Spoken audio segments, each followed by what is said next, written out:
The Republican presidential bench is looking pretty weak. Nobody's off to a great start. For more, let me bring in Lanny Davis, former White House special counsel and vice president of Levick. Also with us tonight, Dan Haller, who is a Heritage Action for America member. Gentlemen, great to have you with us tonight. Hi, Ed. Lanny, yes, I'm sure you're having a heart attack after that last block, but we're all fair here. I know you're a big Clinton supporter. I am too. I just want some answers. Dan, I want to ask you first. Why is no one Republican candidate surging here? Is it just too early? Are we expecting too much? What do you make of these numbers? I think it's really early in the process, Ed. I mean, what the Republican Party is doing right now is undergoing a thorough process.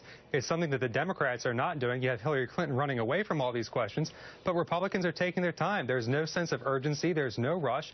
At the end of the nomination process, a good candidate is going to emerge, and I think that candidate's going to be very competitive with Hillary Clinton. Okay, so you don't make anything of the numbers early on, that nobody's jumping out. What's going to separate these candidates on the right as you see it right now, Dan? Yeah, we're going to start to see that, I think, over the course of the next several months. One of the things that could separate it is a point that you made about Hillary Clinton, Ed.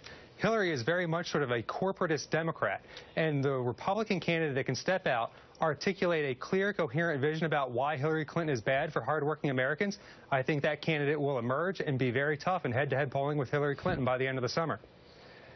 Do you think that she has a Bernie Sanders problem, Dan?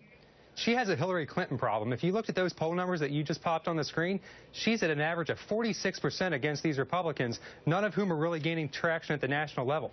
She is defined. Everybody knows what they're getting with her, and it's very apparent that they don't really like it. Lanny Davis, what do you make of this Republican field? Why is there no early front runner at all? With familiar names like Bush, why there's nobody doing better than 10%? So I sympathize with Dan. Here's what he's looking at.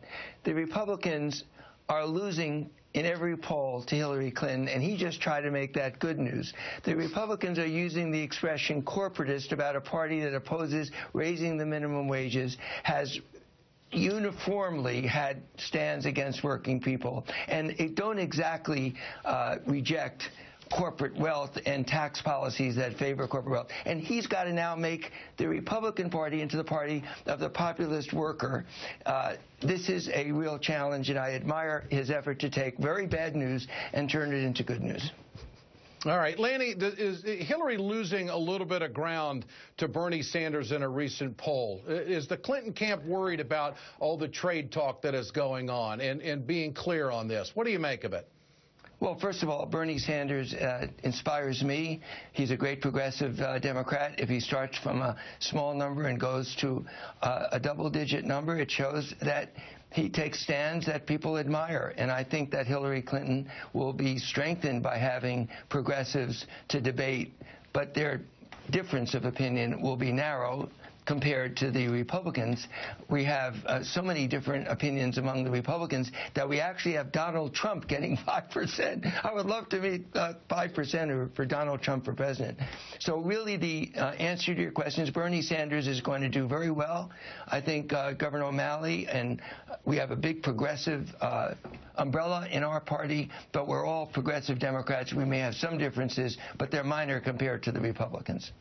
Lanny, what about this story in Politico that the Clinton camp is frightened of Bernie Sanders? Not that he would win the nomination, but because of the strong positions he's taken with progressives, and that would somewhat possibly put Hillary in a position that might not be advantageous to her against the Republicans. What do you make of that? Well, first of all, I read that story carefully to see what were the sources for the Clinton camp.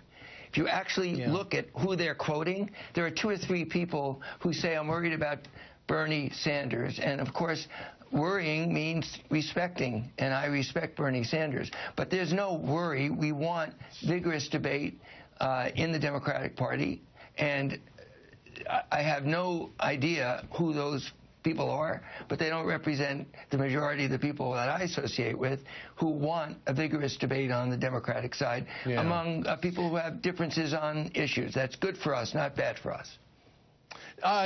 Dan, what about 53% of Americans saying that Hillary Clinton is not honest and trustworthy?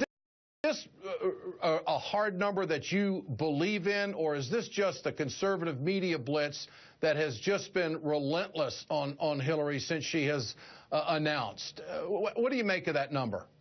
Yeah, I think there's a whole lot more to this number, and I think that number is going to continue to get worse for her. The challenge she's going to have is to say, I know politicians aren't trustworthy at all, but look at my leadership quality. That's going to be called into question, too. But I think going back to your point about Bernie Sanders is important.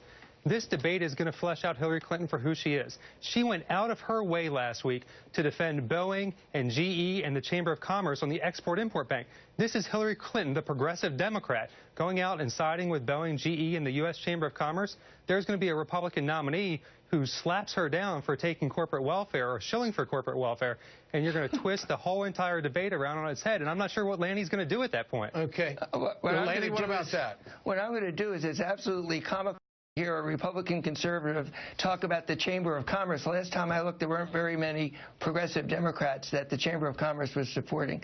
So let's at least stick to They may support Hillary next time at this rate. You never know. Well, I tried not to interrupt you. I was really tempted, so let me finish. The trustworthy issue, there's no question that when you're pounded over and over again, that you're going to be hit on those kinds of issues. But if you compare her trust numbers to any of the Republicans, you'll find they're comparable or better. So there's general distrust. Take a look at the data, my friend. There's general distrust of politicians in Washington. There's no question that Hillary Clinton has taken a hit because of all this media, and yet she's still beating, despite everything, every Republican, which my friend still hasn't been able to explain other than, oh, well, it's just for now. And I agree, polls are much too early to judge, but it is comical to hear bad news being made into good news. And we will leave it there. Lanny Davis, Dan Haller, great to have you with us.